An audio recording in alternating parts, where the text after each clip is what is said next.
I never thought a single night in my childhood home could unravel everything I believed about my family, my marriage, and even myself. It wasn't supposed to be dramatic. It was just a weekend trip back to the house we grew up in, the one sitting at the end of a quiet cul-de-sac outside Columbus, Ohio.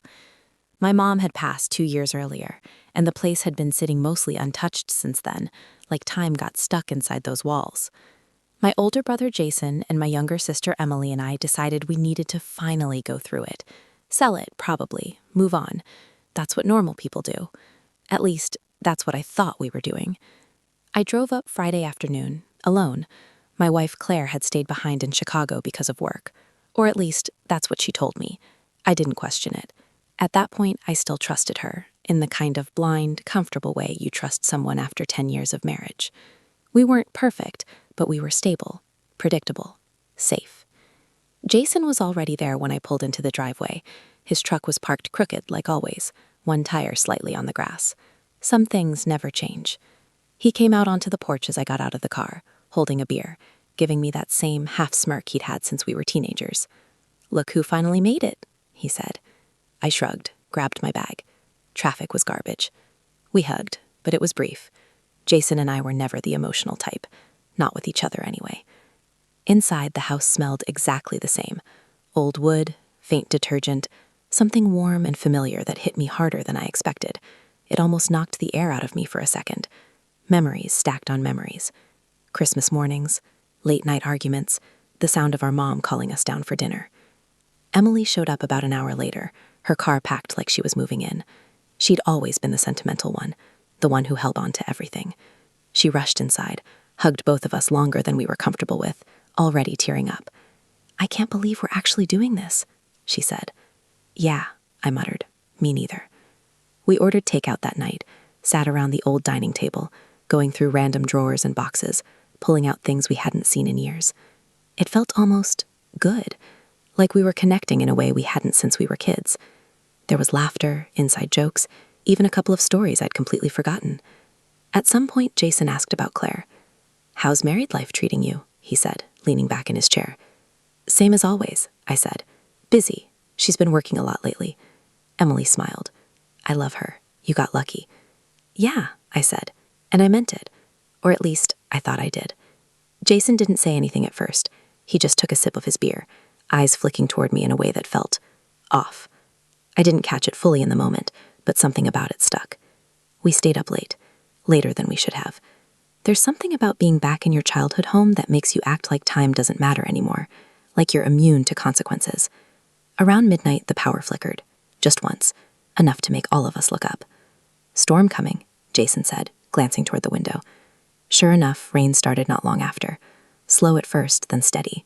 The kind of rain that feels heavy, like it's carrying something with it. Emily eventually went upstairs to her old room. Jason and I stayed in the living room, the TV on low, neither of us really watching. "You ever think about staying here?" he asked suddenly. I frowned. "What, like moving back?" "Yeah." "Not really," I said. "My life's in Chicago." He nodded slowly. "Right, Claire." Something about the way he said her name made me look at him, really look at him. "What's that supposed to mean?" "Nothing," he said quickly, too quickly. He leaned forward, grabbed another beer. "Just saying, you've built a whole life there." I didn't push it. I should have. That was probably the moment everything could have gone differently, but I let it slide. That's the thing about red flags. They don't feel red in the moment. They feel gray, easy to ignore. We went to bed not long after. I couldn't sleep. The rain got heavier, tapping against the windows like it was trying to get in. The house creaked in all the familiar ways, settling, breathing. I lay there staring at the ceiling, feeling this weird, restless energy under my skin. Around 2 a.m., I got up, walked downstairs, grabbed a glass of water. That's when I saw the light on in the kitchen. Jason was sitting at the table, his phone in his hand, staring at it like it was about to explode. "You okay?" I asked. He looked up, startled. "Yeah, just couldn't sleep." I nodded, walked over, leaned against the counter. "Same."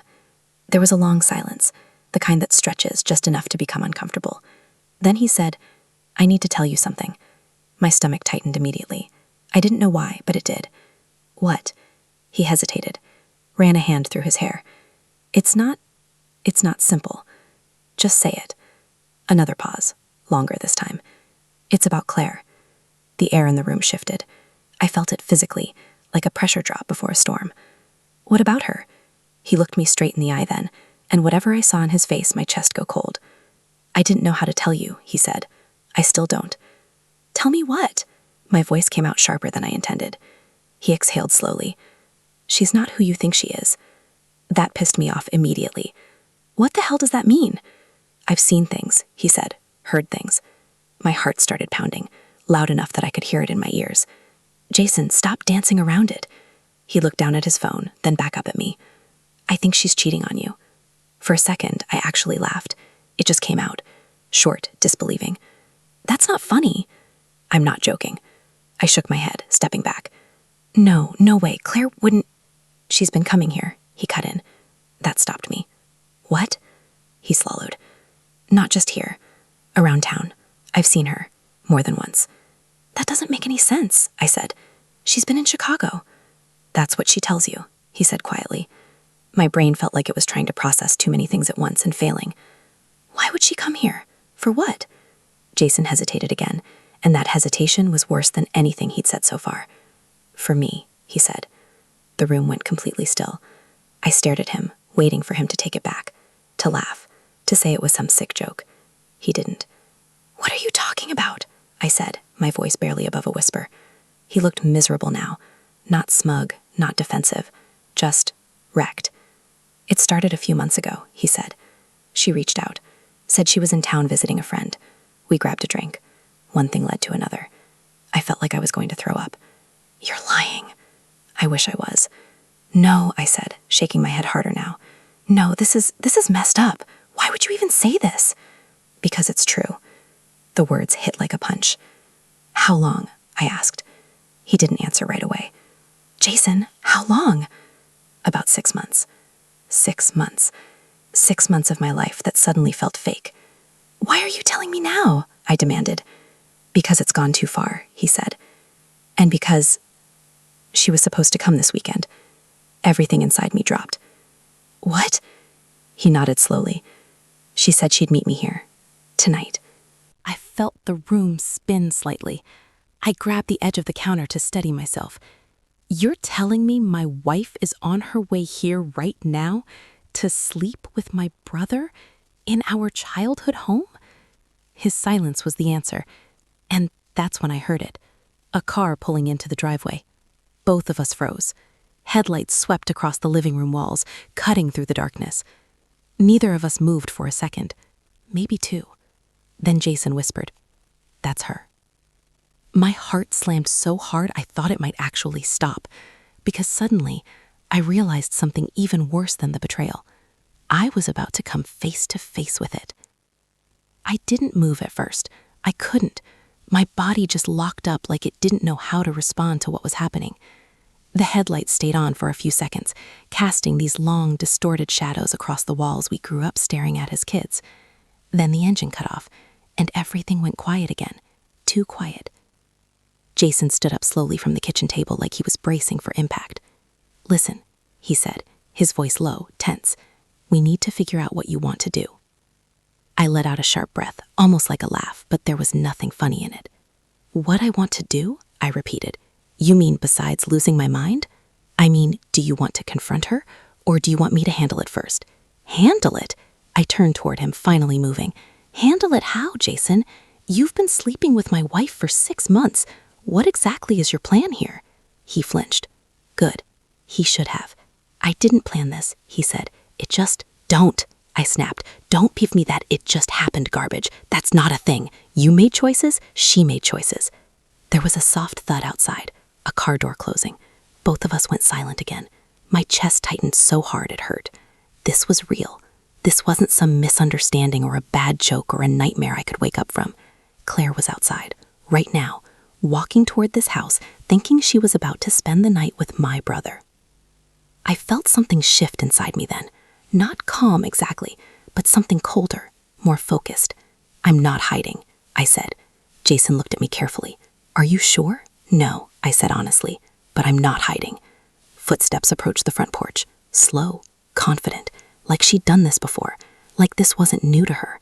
That thought burned door handle turned. Unlocked. Of course it was unlocked. This house had never needed to be locked. Not when we were kids. Not when it felt safe. The door creaked open, and there she was, Claire. She stepped inside, shaking a little rain off her jacket, her hair slightly damp, falling over her shoulders exactly the way I used to love.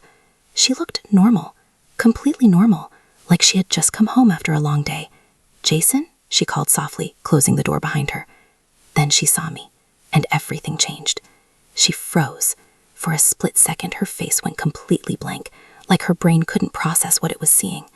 Then the color drained from her skin so fast it was almost surreal. "What are you doing here?" she said. That question, of all the things she could have said, I let out a hollow laugh. "I could ask you the exact same thing." Her eyes flicked to Jason, then back to me. Panic was setting in now, real panic. "You said," she started, looking at him. "You said he wasn't coming until tomorrow." That hit harder than anything else so far. I looked at Jason slowly.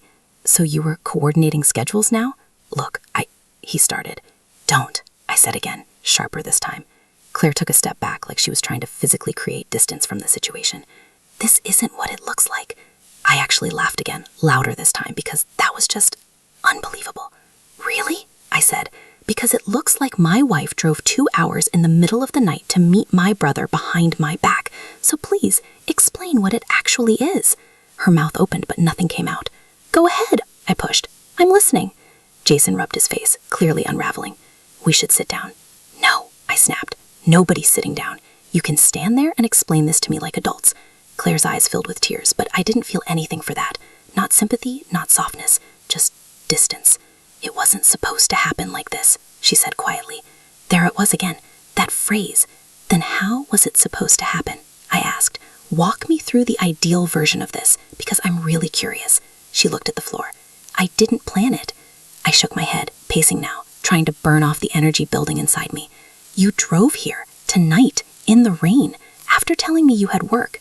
That sounds like a plan to me." "It started as a mistake," she said, her voice shaking. "Just once. I was here visiting a friend and I ran into Jason and you just accidentally slept with him?" I cut in. She winced. "Then it kept happening," she admitted. "I didn't know how to stop." "That's not true," I said flatly. "You just didn't want to stop." Silence again. Heavy, suffocating. I turned to Jason. "And you?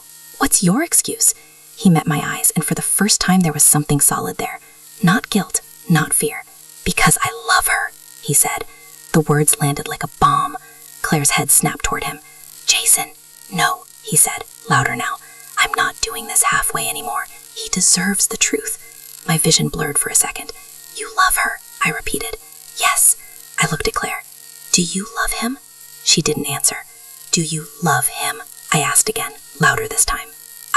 She hesitated. That hesitation said everything. "I don't know." That was somehow worse than a yes. "You don't know," I echoed. "I love you," she said quickly, stepping toward me now. "I do. This got out of control, but it doesn't mean I don't love you." I took a step back. "Don't," I said. "Don't come closer." She stopped. "I need you to really hear yourself right now," I continued. "You're telling me you love me, but you've been sleeping with my brother for half a year." Tears were running down her face now. "I didn't mean for it to happen." "Stop saying that," I snapped. "It happened because you chose it, over and over again." Jason stepped in then. "Don't put this all on her." I turned on him so fast he actually took a step back. "Oh, I'm sorry," I said. "You want equal blame? Fine, you're both disgusting." He clenched his jaw. "You think this is easy for me?" "I don't care if it's easy," I shot back. "You don't get to play the victim here." The tension in the room was unbearable now. It felt like the walls were closing in, like the house itself couldn't handle what was happening inside it. Emily's bedroom door creaked open upstairs. All three of us rose. "Hello?" Her voice called down, sleepy, confused. I closed my eyes for a second. Of course she was here for this.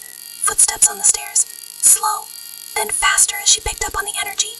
She appeared at the bottom, looking between us, her expression shifting from confusion to concern, to something closer to dread.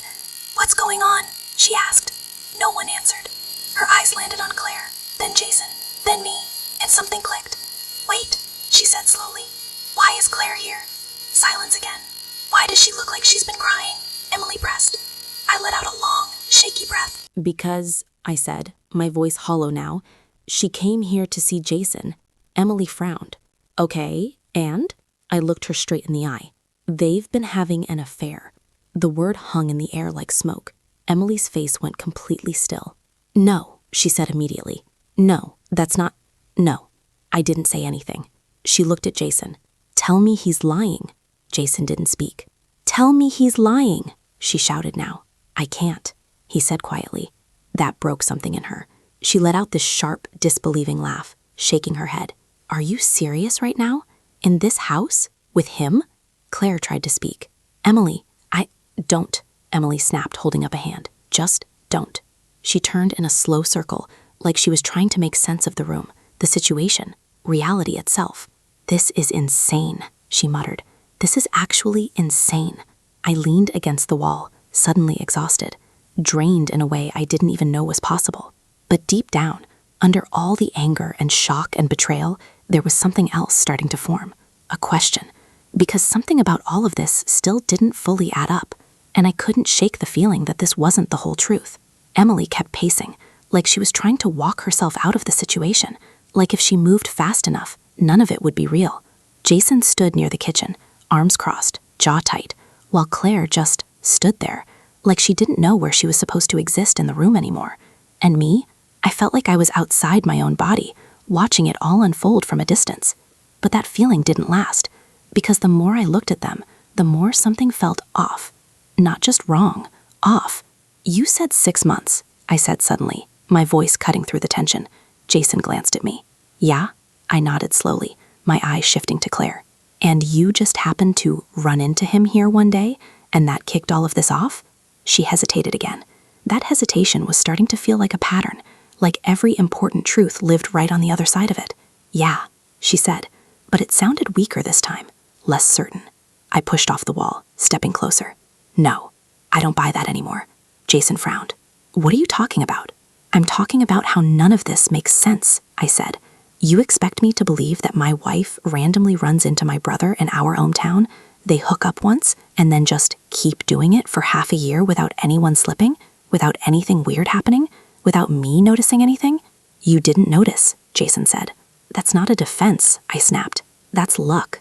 Emily stopped pacing, looking between us. What are you saying? I exhaled slowly, trying to organize the thoughts racing through my head. I'm saying there's more to this. There has to be. Claire shook her head quickly. There isn't. It's exactly what it looks like. No, I said firmly. It's not. Because if it were that simple, you wouldn't both look like you're hiding something else. That landed. Jason looked away first. Claire followed a second later. And there it was. That silent confirmation. My stomach dropped again, somehow finding a new level of disbelief I didn't think existed. Wow, I whispered. Wow. Okay, so I'm not crazy. No one said you were, Jason muttered. Then say it, I demanded. Whatever you're not saying, just say it. No, Claire said quickly. We don't need to. Yes, we do, I cut in. Because at this point, you don't get to control the narrative anymore. Emily crossed her arms tightly, her voice sharp. Yeah, I want to hear it too. Jason ran a hand over his face, clearly struggling now. It's not going to make this better. I'm not looking for better, I said. I'm looking for the truth. Another long silence. Then Claire said quietly, It didn't start 6 months ago. I felt something inside me sink. How long? I asked. She swallowed. Almost a year. I closed my eyes for a second. A year. That means this had been happening long before anything in my life even hinted at a problem. A year, I repeated. So basically our entire last year of marriage has been a lie. It wasn't all a lie, she said quickly. I opened my eyes and looked at her. You really need to stop saying things like that. Jason shifted uncomfortably. We didn't mean for it to go on that long. Again with that, I said, shaking my head. You two act like this thing just dragged you along against your will. Emily stepped in closer now, her voice quieter but more intense. How did it actually start? That question hung in the air, and this time neither of them answered right away. I felt my chest tighten again. Why is that such a hard question? Claire looked at Jason. Jason looked at the floor. And that's when it hit me. Not fully, not clearly, but enough to send a cold wave through my entire body. You didn't just run into each other, I said slowly. No response.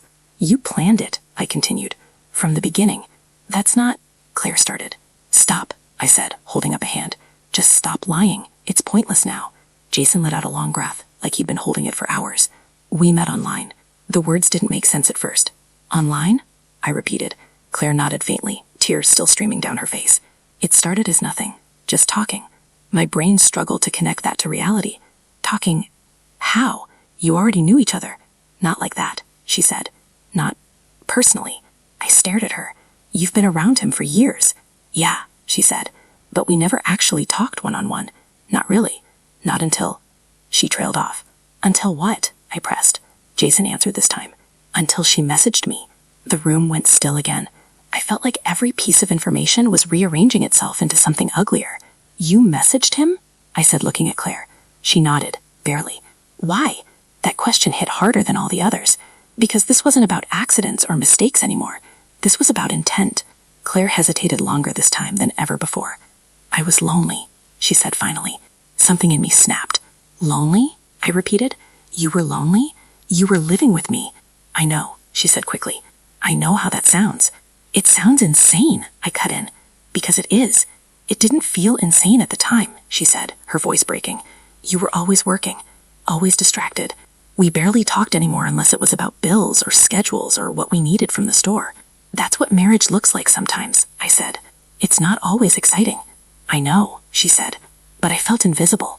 And your solution was to reach out to my brother? I asked, disbelief flooding every word. I didn't plan it like that, she said again. But you did it, I said.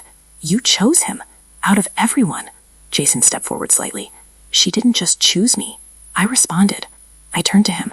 Wow, thanks for clarifying your role in destroying my life. He flinched but didn't back down. I'm not proud of it, but I'm not going to pretend it was one-sided.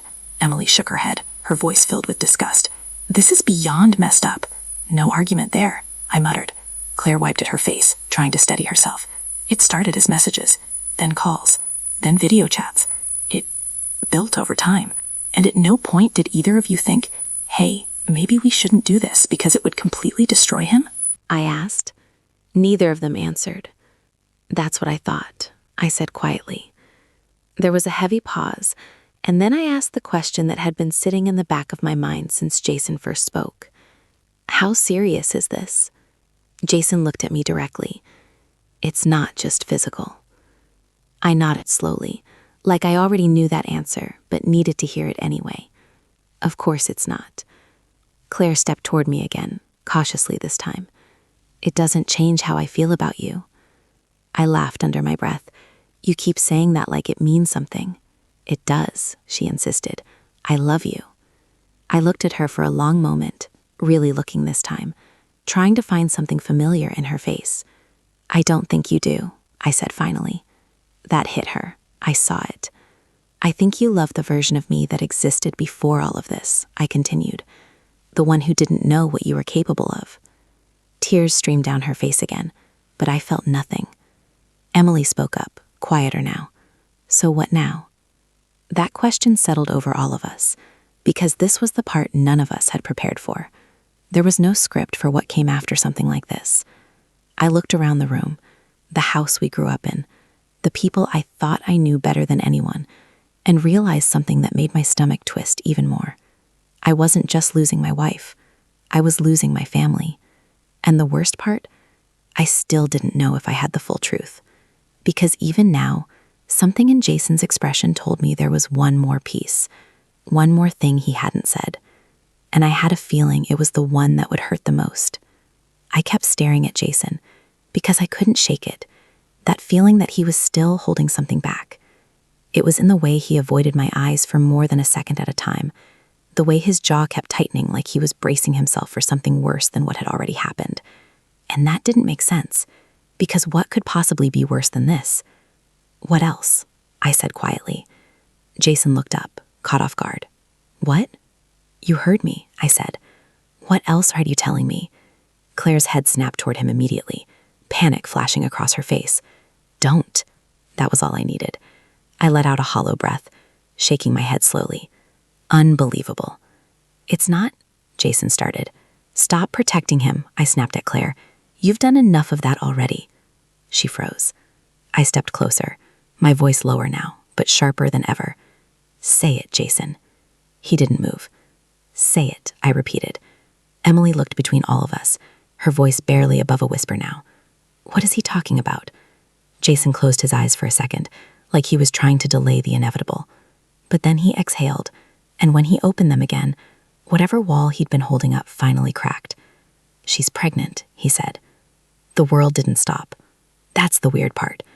There was no dramatic silence, no ringing in my ears, no cinematic pause. Everything just kept going.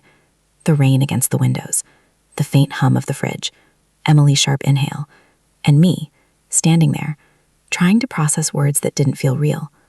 "I'm sorry, what?" I said almost calmly. Claire broke immediately. "I was going to tell you." "When?" I cut in. "After the baby shower?" Tears were pouring down her face now, but I didn't care. Not anymore. "How far along?" I asked, looking at her. She hesitated. That hesitation again.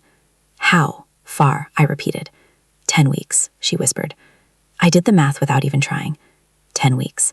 I felt something inside me go completely still. 10 weeks, I echoed. So that lines up perfectly, doesn't it? No one spoke.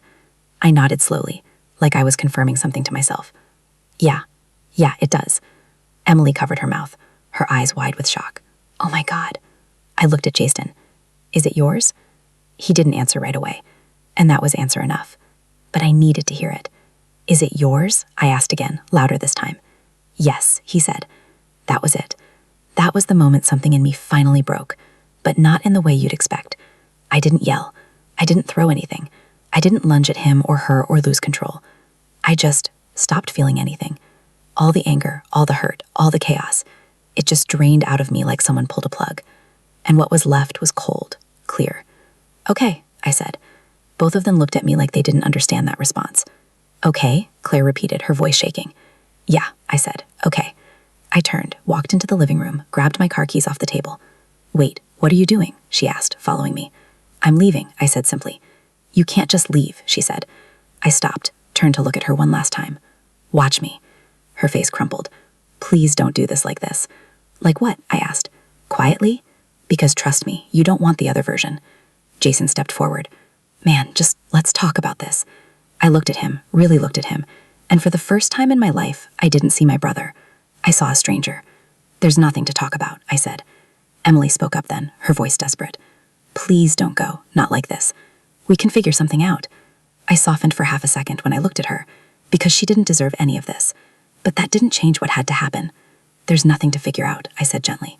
"It's already done." Claire reached for my arm. "I love you." I pulled away like her touch burned. "No," I said, "you don't." And this time I meant it completely. I walked out the front door, the rain hitting me immediately, cold and heavy. I didn't even run. I just walked to my car, got in, and sat there for a second, staring at the house. The same house where we grew up. The same house where everything used to feel simple. Now it felt like a crime scene. I started the engine and drove. I didn't know where I was going at first. I just needed distance. From the house, from them, from everything. My phone started ringing about 5 minutes into the drive. Claire. I declined it. Then Jason. Declined. Then Emily. I hesitated, but only for a second. Then I declined that too. Because I knew if I answered, I'd get pulled back into it. Into the emotions, the explanations, the excuses, and I couldn't afford that. Not anymore. I drove for almost an hour before I stopped. Ended up in some random parking lot outside a closed grocery store, the rain finally starting to ease up. That's when it hit me. Not all at once, not dramatically, just slowly. The weight of it. My marriage was over. My brother was gone. My family, at least the version of it I thought I had, was gone. And there was a kid coming into the world that would forever tie those two together. I leaned back in my seat, staring at the ceiling of the car, and for the first time that night, I felt something again. Not anger, not even sadness, just emptiness. A kind of quiet I didn't recognize. My phone buzzed again. This time it was a text from Claire. "I'm sorry. I never wanted to hurt you like this." I stared at the screen for a long time. Then I typed back. "Doesn't matter what you wanted." I hit send, turned off my phone, and sat there in the silence. That was the last time I spoke to her. The divorce was messy, but quick. There wasn't much to fight over once everything came out. I didn't even contest anything. I just wanted out. Jason tried to reach out a few times after that. Calls, messages. Even showed up at my apartment once. I never answered. Emily kept in touch, though. Not at first. There was a gap, a few months where none of us spoke. But eventually she called. We met for coffee, talked around everything without really diving into it. She told me the baby was born, a boy. I didn't ask for details. I didn't want them. Life moved on the way it always does. Not cleanly, not neatly, but it moved.